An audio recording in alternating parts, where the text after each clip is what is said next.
This program is for discussion purpose only. Business Plus TV or any of our anchor does not bear any responsibility or liability towards the content.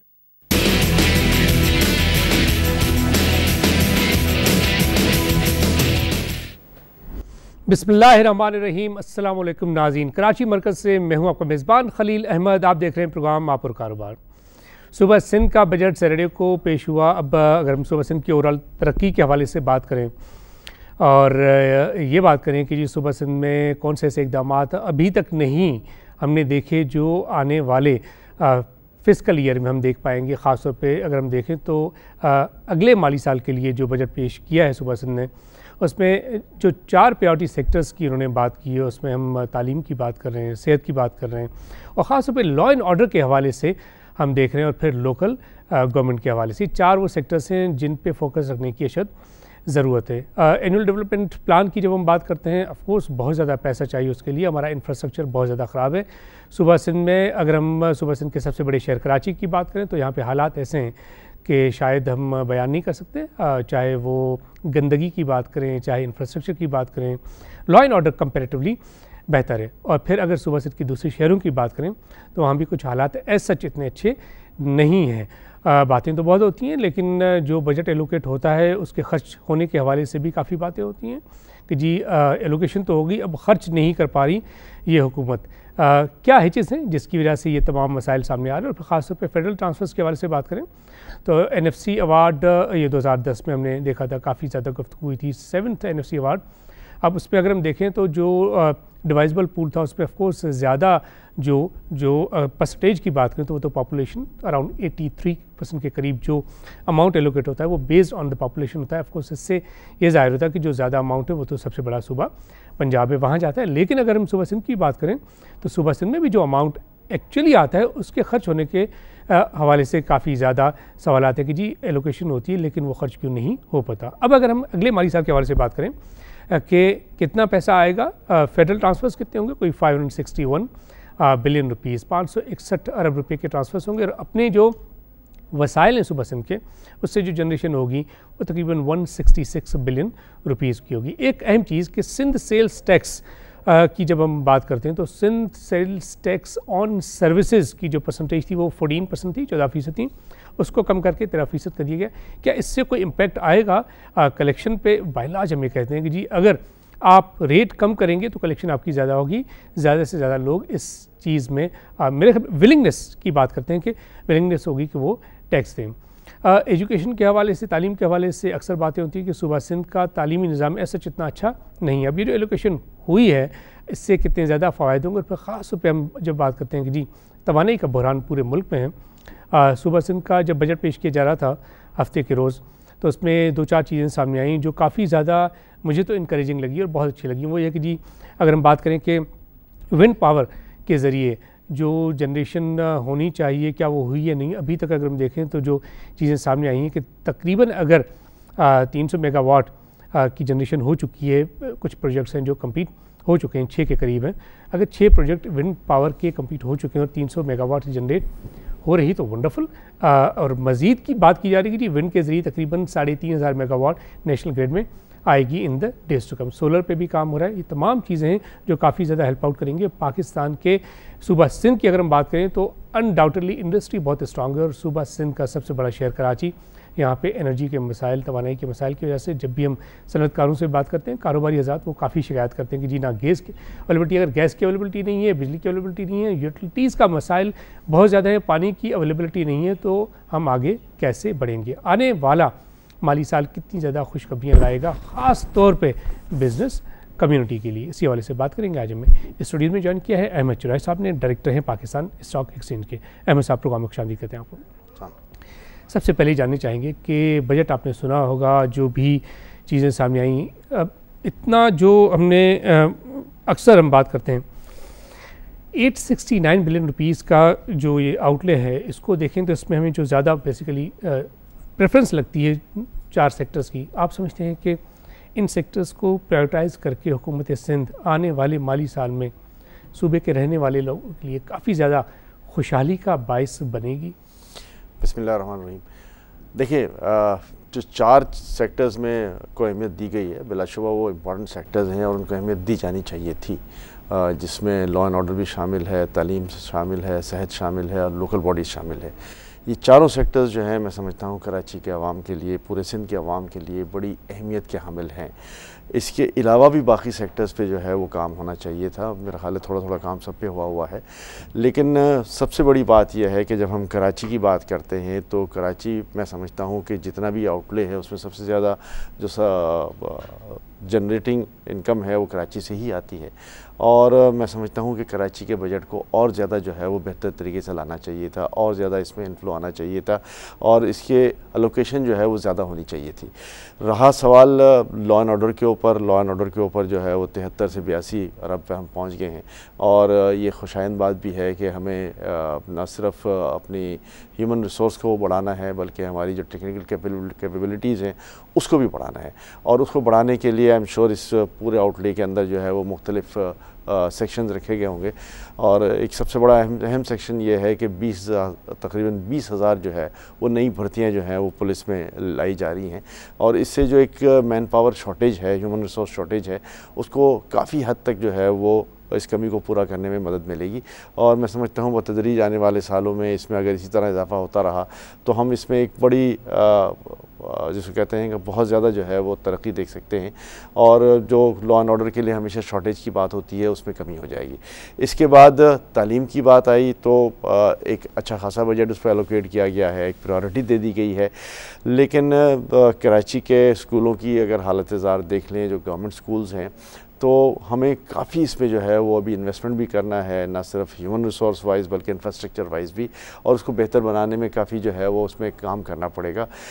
एक scheme बड़ी अच्छी आई हुई है जिसमें हुकूमत जो है वो लोगों से कहती है कि आप आएँ और स्कूलों को जो है वो अडॉप्ट करें और उसकी मैनेजमेंट जो है वो अपने पास लें।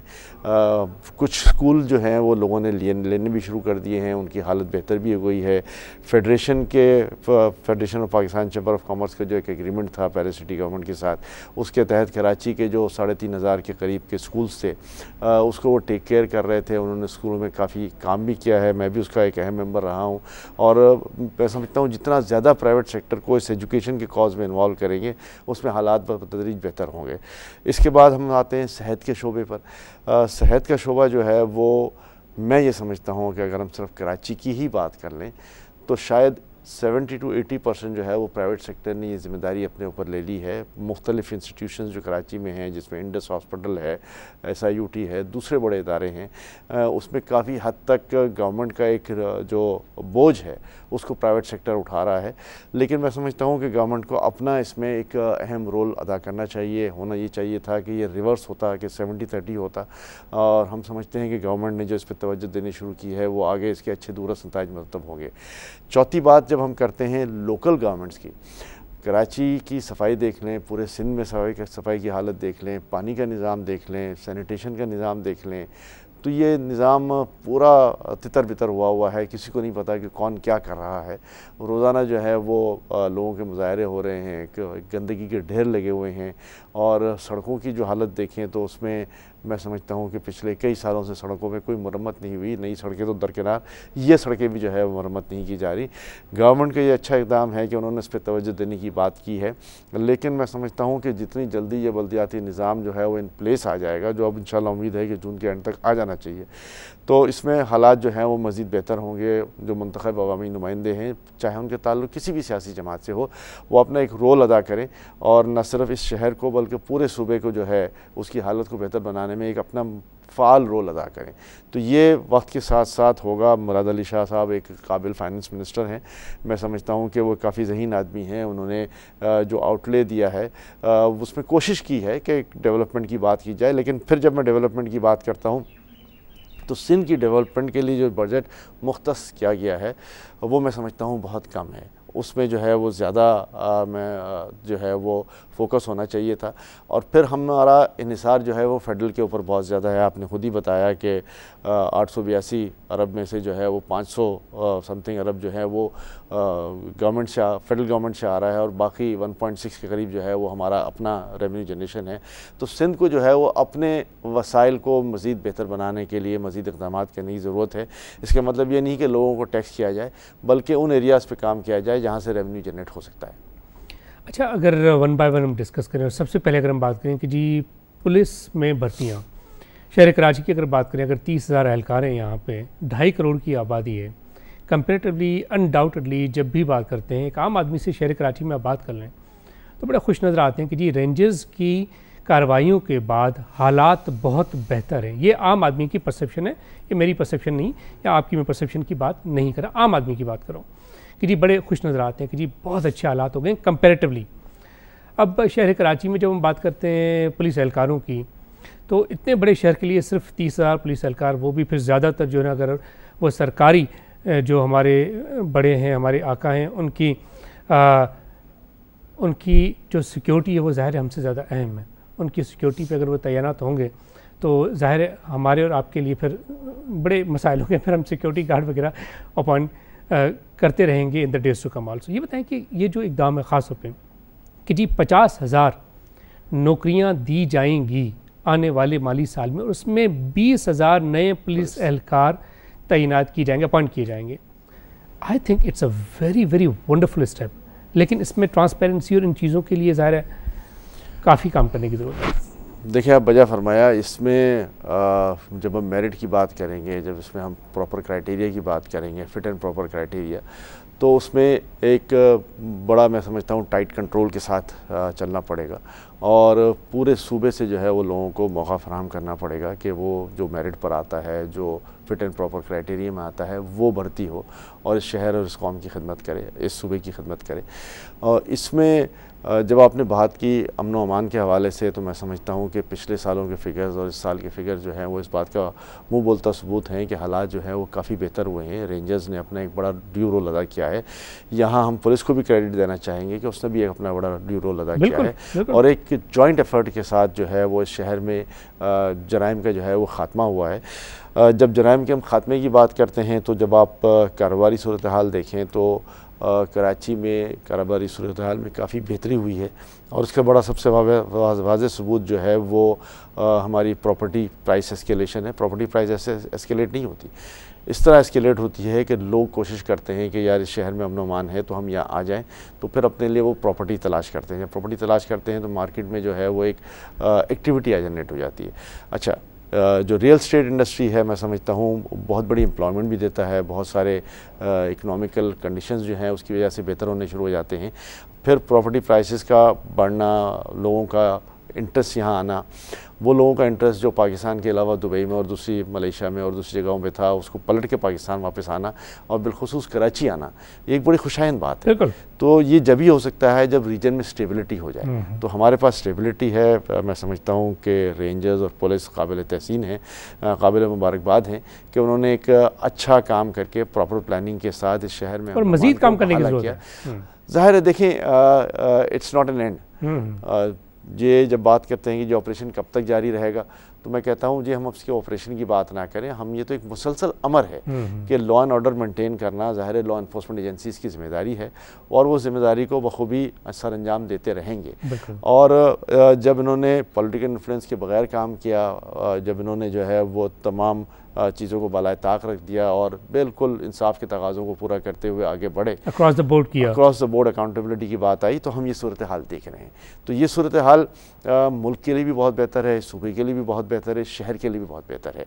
रहा सवाल जब आपने बात की कि जी 50,000 नई भर्तियाँ और उसमें से 20,000 पुलिस एहलकार, तो कराची में हालत यह है कि 30,000 तकरीबन पुलिस की नफरी है जो 32 साढ़े 32 के करीब की बात करते हैं।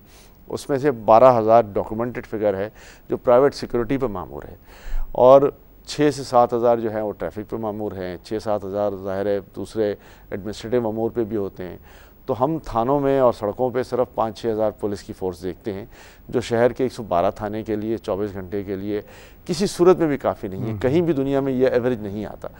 तो इस यहाँ 10,000 क्या, मैं समझता हूँ कि कराची में कम से कम 50,000 पुलिस एहलकार की ज़रूरत और बनती है अगर इसको इस तरीके से देखा जाए तो। फिर based on the population, based on the population and based of the area कि हमारी पॉपुलेशन आज मैं समझता हूँ 2.5 करोड़ से ज़्यादा तजावज़ कर गई है। हमारा जो कवर्ड स्क्वायर किलोमीटर एरिया है वो जब क़याम पाकिस्तान के वक्त 300 साढ़े 300 स्क्वायर किलोमीटर की बात कर रहे थे, आज 4,500 स्क्वायर किलोमीटर की हम बात कर रहे हैं, तो एक बड़ा ह्यूज डिफरेंस आ गया है। तो उस हिसाब से हमने अपनी लॉ इन्फोर्समेंट की इस्तात जो है वो बढ़ाई नहीं है। फिर सबसे अहम बात आपने एक ये भी नोट करनी है कि प्राइवेट सिक्योरिटी गार्ड्स इस शहर में 50,000 के ऊपर हैं। तो इसका मतलब है कि जो हमारी सरकारी लॉ इन्फोर्समेंट एजेंसीज़ है उसको प्राइवेट सिक्योरिटी एजेंसीज़ आउटनंबर कर जाते हैं। और उसके बाद फिर हमारे पास ये शिकायत रहती है कि जी के प्राइवेट सिक्योरिटी गार्ड जो हैं वो जराइम में मुलव्वस हैं। तो ज़ाहिर है जब उनको बिला गैर शिरकत एक बहुत बड़ा शेयर मिल जाएगा कि कहाँ 5,500 पुलिस वाले सड़कों पर और कहाँ 50,000 से ज़ायद जो है वो सिक्योरिटी गार्ड्स जो हैं वो सड़कों पर, तो ये एक बहुत बड़ा खुला तजाद भी आप कह लें, बहुत बड़ा ह्यूज डिफरेंस भी है। और फिर इस किस्म के वाक़यात भी देखने आएंगे और एक जो चीज़ मशरूम ग्रोथ जो है वो प्राइवेट जो एक आम आदमी शहरी कराची का, सिंध का, ये पूछना चाहता है कि जब मेन शाहराहों पे, शाहर फैसल कराची की, वहाँ जब आप चलें और जो फास्ट लेन है उसमें जब प्राइवेट सिक्योरिटी गार्ड आते हैं और जो साहब आगे चल रहे होते हैं उनकी सिक्योरिटी पे वो मामूर होते हैं, तो प्राइवेट सिक्योरिटी गार्ड जिस तरह हाँकते हैं गाड़ियों को कि पीछे हो और दूर हो यहाँ से, क्या इनको कोई अथॉरिटी किसी ने दी है कि इनके पास ये अथॉरिटी है कि जो दूसरी गाड़ियाँ आ रही हैं उनको भेड़ बकरियों की तरह कोई इस किस्म की अथॉरिटी नहीं है और ये अपने इख्तियारात का नाजायज़ इस्तेमाल है, उससे तजावुज़ है। हमारी लॉ इन्फोर्समेंट एजेंसीज़ को इसका बड़ी सख्ती से नोटिस लेना चाहिए था। ये शिकायत पहले भी थी, आज भी है, और अगर इसी तरह के हालात चलते रहे तो आगे भी रहती रहेगी कि लोग जो हैं वो नुमाइश और नमूद की खातिर जो है वो ये सब कुछ करते रहेंगे।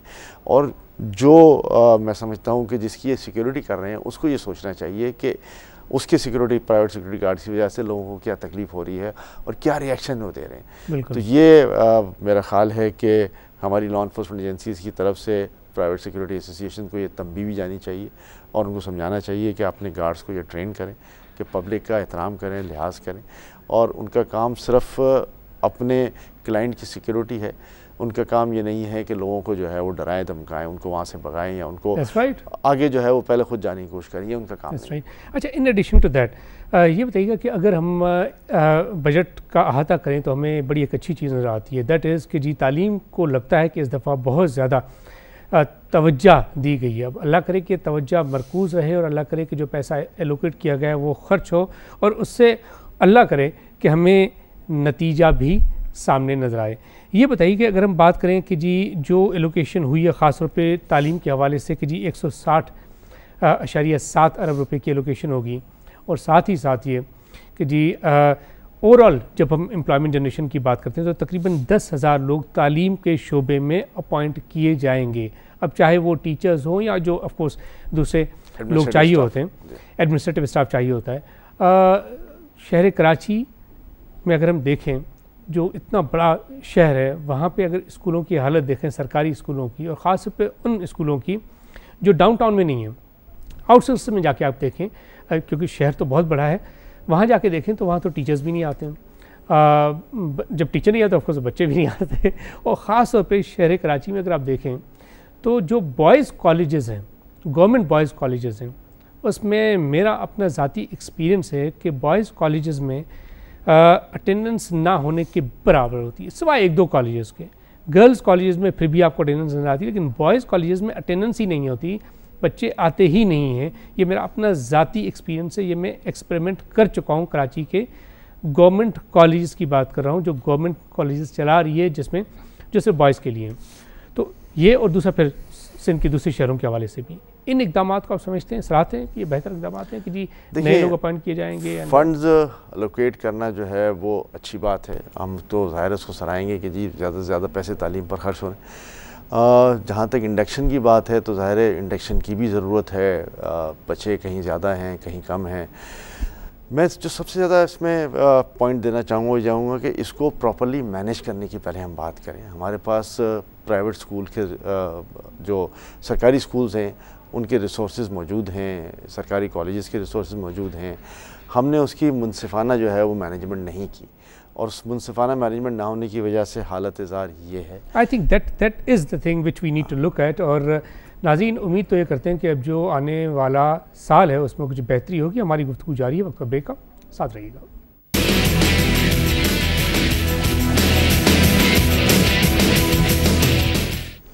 वेलकम बैक नाज़रीन। बात करें कि सूबा सिंध का बजट पेश हुआ है। अब आने वाले माली साल में इसके असरात कैसे मरतब होंगे पाकिस्तान के इस सूबे के लोगों पे, उनकी हालत बेहतर बनाने के हवाले से, तालीम को बेहतर बनाने के हवाले से, सेहत के शुबे को बेहतर बनाने के हवाले से और ओवरऑल लॉ एंड ऑर्डर को मज़ीद बेहतर बनाने के हवाले से। अहमद साहब ये फरमाइएगा कि अगर हम हेल्थ सेक्टर के हवाले से बात करें तो एलोकेशन बड़ी अच्छी, लेकिन सरकारी अस्पताल आप समझते हैं कि ट्रॉमा सेंटर देखें अभी तक ऑपरेट नहीं हुआ। देखिए, ये एक मैं समझता हूँ हमेशा से ये सिलसिला रहा है। गवर्नमेंट ने, मैं फिर आपसे ये कहता हूँ कि वही 70-30 के रेशो है कि 70% लोग प्राइवेट सेक्टर पे रिलाई कर रहे हैं, और उसमें ऐसे इदारे मौजूद हैं। इंडस हॉस्पिटल की मैंने बात की, SIUT की मैंने बात की, जहाँ कम्प्लीटली फ्री इलाज होता है। और सिर्फ हालत ज़ार अगर आप देखना चाहें कि गवर्नमेंट हॉस्पिटल्स का ज़्यादा फ़ाल ना होना, वहाँ पर लोगों का ज़्यादा इंटरेस्ट ना होना, उसकी वजह से इंडस हॉस्पिटल में ख़ुद वहाँ बोर्ड ऑफ ट्रस्टीज़ में से हूँ, वहाँ पर इतना प्रेशर है कि हमारे पास ऑपरेशन की 4-4 साल की एडवांस बुकिंग वहाँ चल रही है। तो ज़ाहिर है लोगों को जगह चाहिए, अच्छी जगह चाहिए जहाँ उनका इलाज हो सके, और ये काम गवर्नमेंट के बजाय प्राइवेट सेक्टर कर रही है कि लोगों का फ्री इलाज कर रहे हैं। और ये तो सिर्फ एक ही मैंने मिसाल दी है, ऐसी लातादाद मिसालें हैं। कम्युनिटी हॉस्पिटल्स हैं पूरे शहर के अंदर, मुख्तलिफ़ कम्युनिटीज़ की। मेमन कम्युनिटी के 35 से ज़ायद मेडिकल इंस्टीट्यूशंस भी काम कर रहे हैं, चिन्नोटी बरादरी के भी काम कर रहे हैं, इसके बाद उर्दू बरादरी के भी लोग काम कर रहे हैं। बहुत बड़ा काम है जो प्राइवेट सेक्टर की तरफ से हो रहा है, और ये सारा लोड जो है ये प्राइवेट इंस्टीट्यूशंस कर रहे हैं, शेयर कर रहे हैं। वहाँ पर ज़कात खैरात से फ्री इलाज भी हो रहा है। इस साल अच्छी बात ये हुई है कि 2-3 ऐसे इंस्टीट्यूशंस हैं जिनकी फ़ंडिंग गवर्नमेंट ने डबल कर दी है, इंडस हॉस्पिटल, SIUT दोनों की। और मैं समझता हूँ ये गवर्नमेंट का बड़ा अच्छा इकदाम है कि गवर्नमेंट ने अपना, सिंध गवर्नमेंट ने बड़ा एक ड्यू शेयर दिया उसके अंदर। पीनट्स के बराबर है। अगर देखें ना, इंडस हॉस्पिटल के एक्सपेंसेस अगर एक महीने में 15 करोड़ है, और अगर 15 करोड़ में से अगर 1 करोड़ रुपया आ रहा है तो दैट्स, देखें लेट्स से हम ये कहें कि एवरेज 10% हमें सपोर्ट कर दिया गवर्नमेंट ने, तो ये भी बहुत बड़ी बात है। Something is better than nothing. Something is better than होना तो ये चाहिए था कि इस किस्म के इदारों को 100% सपोर्ट जो है वो देनी चाहिए थी गवर्नमेंट की जानिब से, कि वहाँ पर प्रॉपर ट्रांसपेरेंसी मेंटेन हो रही है। इसी तरह हम चले जाएं, बदीन का हॉस्पिटल जो है एक गवर्नमेंट हॉस्पिटल है, वो हमें इंडस हॉस्पिटल के ट्रस्टीज़ को ऑफ़र हुआ है, उस पर हम काम कर रहे हैं। हम इस्लाम कोर्ट में हुआ है, इस्लाम कोर्ट में भी कर रहे हैं, हम इस सूबे के बाहर भी कर रहे हैं। हम लाहौर में भी शुरू किया है, हमने पेशावर के पास भी शुरू किया हुआ है, आज़ाद कश्मीर में, और ये चीज़ें जो हैं वो बेहतर तरीके से जा रही हैं। तो ये मैं समझता हूँ सिंध गवर्नमेंट का एक क्रेडिट है कि उसका एक इंस्टीट्यूशन उसने सपोर्ट किया। सिंध गवर्नमेंट ने ज़मीन के मामले में भी इंडस हॉस्पिटल को सपोर्ट किया, और फिर वो इतनी तरक्की कर गया कि ये सूबा जो है वो दूसरे सूबे को भी जो है वो रेप्लिकेट कर रहा है। तो ये बहुत बड़ा काम है जो हो रहा है। इसी तरह जो कराची में बेसिक हेल्थ की फैसिलिटीज़ हैं, चाहे वो प्राइवेट सेक्टर की तरफ से हो, चाहे गवर्नमेंट के सेक्टर की तरफ से हो, गवर्नमेंट सेक्टर्स में भी चंद अच्छे इंस्टीट्यूशंस हैं जो काम कर रहे हैं। डाउ यूनिवर्सिटी ऑफ हेल्थ साइंसेज है जो बड़ा अच्छा काम कर रहा है। जिन्ना हॉस्पिटल में कुछ ऐसे वार्ड्स हैं जो मैं समझता हूँ अपनी मिसाल आप हैं, बिलखुसूस उनका कार्डिक वार्ड भी कह लें, बहुत अच्छा वार्ड है। इनका चाइल्ड एंड मदर केयर कह लें, वो भी बहुत अच्छा काम कर रहा है। तो ये सारी चीज़ें जो हैं, जब एक गवर्नमेंट सेक्टर में ही चीज़ें अच्छी हो सकती हैं तो बाकी तमाम चीज़ें भी अच्छी हो सकती हैं। तो यहाँ सिर्फ मैं कराची की बात नहीं करूँगा, हमें सिंध के इस सूबे के दूसरे शहरों को भी देखना है, छोटी जगहों को भी देखना है। सिंध के 19 अजला हैं, 19 के 19 अजला में जो है वो इंडस हॉस्पिटल का एक रेप्लिकेट मॉडल आना चाहिए, और इसी तरह गवर्नमेंट की वहाँ पे सपोर्ट और फंडिंग भी होनी चाहिए। अग्रीड। अच्छा, इन एडिशन टू दैट अगर हम देखें जो अपनी जो रिसोर्सेज हैं, अपने वसाइल हैं सिंध के, उसमें से जो भी जनरेशन हो रही है, अगर हम ओवरऑल देखें और अगले माली साल की रखा गया कि जी 166 बिलियन रुपीज़ की कलेक्शन हम अपने रिसोर्सेज से करेंगे। फिर NFC ये 2010 की मैं बात कर रहा हूँ कि NFC अवार्ड जब हुआ तो ऑफ कोर्स उसमें जो ज़्यादा जो फोकस्ड वो तो पॉपुलेशन पे है, और उसको देखते हुए सिंध को कंपैरेटिवली पैसे कम मिल रहे हैं। अगर फेडरल ट्रांसफ़र्स के ज़रिए 561 बिलियन रुपीज़ आते हैं यहाँ पे, अपनी जो रिसोर्सेज हैं 166 बिलियन रुपीज़ है, उसको ज़ाहिर बढ़ाने की अशद ज़रूरत है।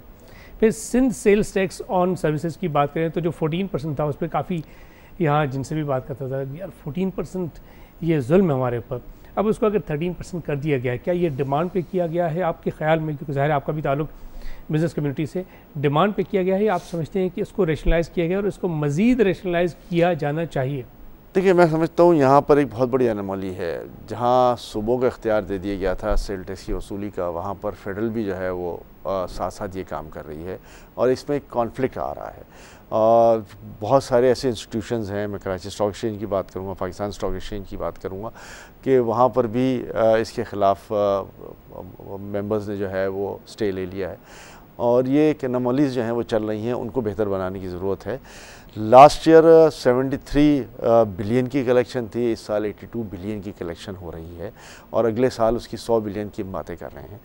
तो मैं समझता हूँ कि ये एक बहुत बड़ा फिगर है जो आ रहा है। सिंध का जो मेजर चंक है 166 बिलियन का, उसमें से अगर 82 बिलियन यानी 50% सेल्स टैक्स में आ जाए तो मैं समझता हूँ कि सुबह की तो चांदनी हो गई। एक साहब ने मुझे कहा कि यार मुझे आप बताएं कि मैंने एक छोटा सा इनवॉइस भेजा है 10,000 रुपये का, और जब 10,000 रुपये का मैंने इनवॉइस भेजा तो उस पर 24% टैक्स कट के मुझे पैसे मिले। जब मैंने उनसे कहा कि भाई 24% क्यों, तो उन्होंने कहा जी 10% तो सर्विसेज पे और 14% SRB का। तो कहने लगे कि यार अगर मैं इतना टैक्स देता रहूँगा तो मैं तो काम ही नहीं कर पाऊँगा। नहीं, ज़ाहिर है, देखिए मैंने आपको शुरू में इसी तरह कहा कि एनोमली हैं, डबल टैक्सेशंस हैं, इसको जो है वो सूबों को और फेडरल को बैठकर जो है वो हल करना है, वरना हम कहीं भी नहीं पहुंचेंगे। हमारी कॉस्ट ऑफ डूइंग बिज़नेस बढ़ जाएगी और 10,000 में ये 24% अगर कट जाता है तो क्या 24% हमारा प्रॉफिट मार्जिन होता है एक सिंगल ट्रांजेक्शन पर? एक सिंगल ट्रांजेक्शन में नहीं होता। और बहुत कम मार्जिन होता है। जो मल्टीपल ट्रांजेक्शन्स होते हैं पूरे साल में, फिर जाके जो है वो 8-10-15% का क्यूमुलेटिव एवरेज जो है ट्रेड टू ट्रेड आ जाता है। तो इस क्यूमुलेटिव एवरेज को जो है वो हम पूरे का पूरा ये काट लें 24% एक ही ट्रांजैक्शन के ऊपर, मैं समझता हूँ बड़ी नाइंसाफ़ी है और इस एनोमली को फौरी तौर पर सिंध गवर्नमेंट को और फेडरल गवर्नमेंट को बैठकर दूर करने की ज़रूरत है। बिल्कुल। ये बताइएगा कि एनुअल डेवलपमेंट प्लान के हवाले से, वैसे अगर हम PSDP की बात करें तो ओवरऑल जब फेडरल बजट आ रहा था तो जो फिगर्स हम देख रहे थे 1.6 trillion rupees, of course figure तो बड़ी अमेजिंग थी और बड़ी ज़बरदस्त थी। अब उसमें जब PSDP जो फेडरल की हम बात करें अगर 800 अरब रुपए है, फिर एनुअल डेवलपमेंट, अब अगर सिंध की बात करें तो सिंध ने अगर 225 बिलियन रुपीज़ की एलोकेशन की है एनुअल डेवलपमेंट प्लान के लिए। अब उसमें डिफरेंट डिवीजन, चाहे कराची डिवीजन, हैदराबाद डिवीजन, शहीद बेनज़ीर आबाद डिवीजन, लाड़काना डिवीजन, बहुत सारे डिवीजन्स की अगर हम बात करें, एलोकेशन की अगर हम बात करें तो एलोकेशन तो समवॉट लगता है कि कराची को कंपैरेटिवली तरजीह दी गई है, लेकिन फिर बार बार जब ये चीज़ सामने आती है कि जी कराची के लिए सिर्फ 10 अरब रुपये एलोकेट किए गए, इतना बड़ा शहर। अब ये जो ADP का डिसीजन लिया जाता है, इसमें कम से कम इन चीज़ों को लाजमी आपके ख्याल में फोकस रखना चाहिए कि यार कहाँ ज़्यादा इकोनॉमिक एक्टिविटी है। And secondly of course her division को तरजीह दी जानी चाहिए, लेकिन कोई प्रायोरिटाइज आई थिंक आपके ख्याल में? देखिए, दो चीज़ें बड़ी इसमें अहम है कि जितना भी बजट दिया जाता है, पिछले सालों में दिया गया, क्या वो सही तरीके से खर्च किया गया? That is a question. जो नहीं हुआ, तकरीबन 60% भी नहीं हुआ। मगर हम इंसाफ के तकाज़ों को पूरा रख के बात करें तो हमें कहीं डेवलपमेंट नज़र नहीं आती, माइनर डेवलपमेंट ज़रूर आती है। इतना बड़ा जो है वो अगर 200-250 अरब के ऊपर जो है वो इसमें रखे गए हैं एनुअल डेवलपमेंट में, और इसके बावजूद भी हमें डेवलपमेंट नज़र नहीं आती कि ये तो 25 अरब की भी डेवलपमेंट नहीं है, तो फिर एक बहुत बड़ा सवालिया निशान नज़र आता है। मैं इस पर बहस नहीं कर रहा कि ये पैसे कहाँ गए या खुदा न खास्ता इस पर मिसअप्रोप्रिएशन हो गई। मैं तो एक जनरल परसेप्शन की बात कर रहा हूँ कि जनरल परसेप्शन में ये चीज़ें नज़र नहीं आती। इसको बेहतर करने के लिए गवर्नमेंट को ज़रूरत है कि ऐसे प्रोजेक्ट लेकर आएँ कि जिसमें काम नज़र आए और लोगों को रिलीफ मिले। देखिए, जहाँ अगर लोगों को रिलीफ नहीं मिलता तो उनकी ये शिकायत रहती है कि ये बजट कहाँ गया। तो लोगों को एक रिलीफ देने की हम बात करें, और जब कराची की हम बात करते हैं तो कराची रेवेन्यू का एक मेजर सोर्स है, 70-80% है, और 70-80% सोर्स में 250 से ज़ायद अरब में सिर्फ 10 अरब अगर कराची के लिए रखे गए हैं तो ये सरासर नाइंसाफ़ी और ज़्यादती है इस शहर के साथ। क्यों है मैं आपको बताऊं। देखिए एलोकेशन है ना, जो डिवीजन वाइज एलोकेशन बेसिकली रखी गई, अगर उसको हम देखें तो उसको देखते हुए तो यही लगता है कि बेसिकली डिवीजन वाइज कराची को ज़्यादा फोकस रखा गया। आप समझते हैं कि मज़ीद एलोकेशन कराची के लिए होनी चाहिए based on the economic activities? देखिए ज़ाहिर है ना, देखिए इकनॉमिक एक्टिविटी जब हो रही है यहाँ पर, तो इसमें अगर हम डेवलपमेंट नहीं देंगे, यहाँ पर फैसिलिटेट नहीं करेंगे, इंफ्रास्ट्रक्चर को बेहतर नहीं बनाएंगे, तो हमारा इन्वेस्टर तो भाग जाएगा।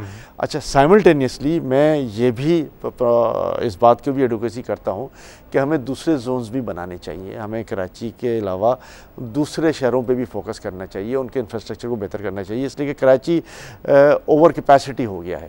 कराची में जो है वो पॉपुलेशन बेतहाशा बढ़ी है, प्रॉपर्टी प्राइसेस जो बढ़ रही हैं, इसलिए वजह यह है कि जगह नहीं है, लोगों को जगह नहीं मिलती है, और जो यूनिट्स अवेलेबल हैं उनमें मल्टी स्टोरीज बनती हैं और उस पर प्राइस बढ़ जाती है। तो हमें शहरों को, हमें सूबों को जो है वो हॉरिजॉन्टल ग्रोथ देना है, वर्टिकल ग्रोथ नहीं देना, और फिर वहाँ इंफ्रास्ट्रक्चर भी बनाना है, लोगों को बताना है कि जी हैदराबाद बहुत अच्छी जगह है, सक्कर भी है, आगे थरपार कर भी जाएँ, फला जगह पे भी जाएँ, फला जगह पे भी जाएँ। अग्रीड। उम्मीद तो ये करते हैं कि जो भी इक़दाम किए जाएंगे उससे हमारे सूबे की, हमारे मुल्क की इकॉनमी में कुछ बेहतरी मज़ीद हम देख पाएंगे। अहमद जुनैद साहब, it was really wonderful having you on the show. Thank you so much for your time. Well नाज़रीन, अब तक के लिए इतना ही। अपने मेज़बान खलील अहमद और हमारी पूरी प्रोडक्शन टीम को इजाज़त दीजिए। अल्लाह हाफ़िज़।